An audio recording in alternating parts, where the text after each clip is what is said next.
Баршаңызға сәлем, сіздермен бірге Айжан, менің каналыма қош келдіңіздер.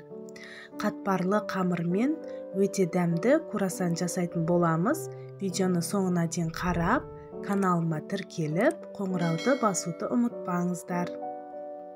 Бұл қамырмен кез келген тәттіні жасасаңыздар болады, яғни самса және Наполеон тортын жасасаңыздар болады. Алдымен қатпарлы қамырын жасайтын боламыз. Жылы сүт, жылы су және қант, тұз, ашытқы барлығын араластырып, бетін пищевой пакетпен жауып, 10-15 минутқа қойып қоямыз. Сосын үстінен ұнымызды електен өткізіп салып, оның үстінен сары майымызды салып, алдымен сары майымызды ұнмен езіп, ұнтақтап аламыз. Сосын қамырымызды жақсылап илейміз. Қамырымызды илеп болдық, енді пакетке салып 4 сағатқа холодильникке қойып қоямыз. Бөлме температурасындағы сары майымызды пергамент қағазының ортасына салып, оқтауымызбен жаймен үстінен басып, жайып шығамыз.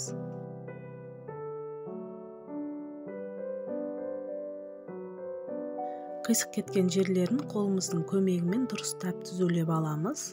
Сосын холодильникке салып қоямыз. 4 сағат өткен соң қамырымызды алып, 4 бұрышты етіп, жаймен жайып шығамыз.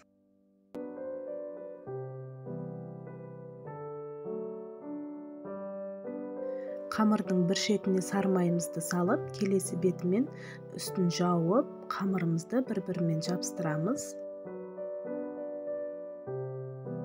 Үстінен оқтауды жай басып, жайып шығамыз, себебі сары майымыз тесіліп шығып кетпеу керек.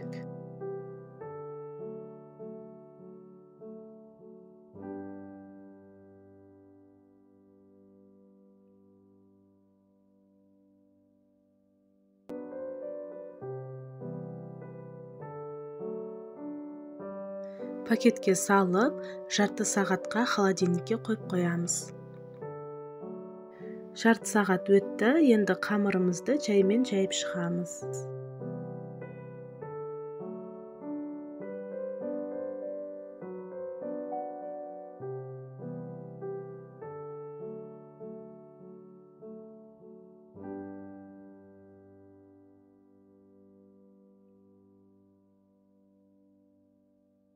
Тестаны пакетке салып, жарты сағатқа холодильникке қойып қоямыз. Жарты сағат өтті, енді қамырымызды жаямыз.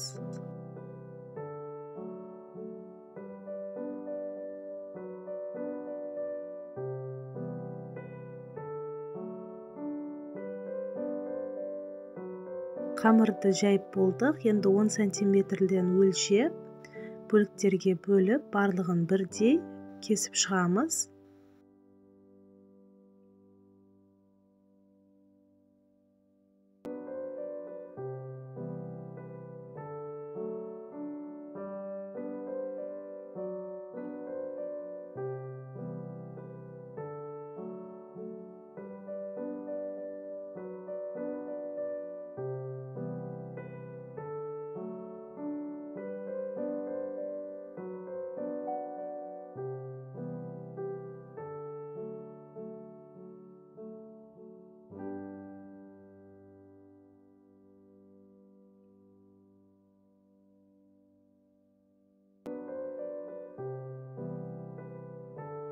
Круассанның бетінен жұмыртқаның сарысымен кішкене сүтті араластырып, бетінен жағып шығамыз.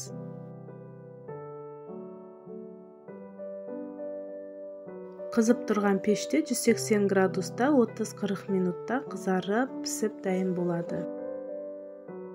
Круассанымыз пісіп дайын болды, бетін шоколадпен сәндесеңіздер болады. Дәмі өте керемет, сіздерге ұнайтынына сенімдімін. Сіздер де жасап көріңіздер. Видеоны соңына дейін қарағандарыңызға рахмет.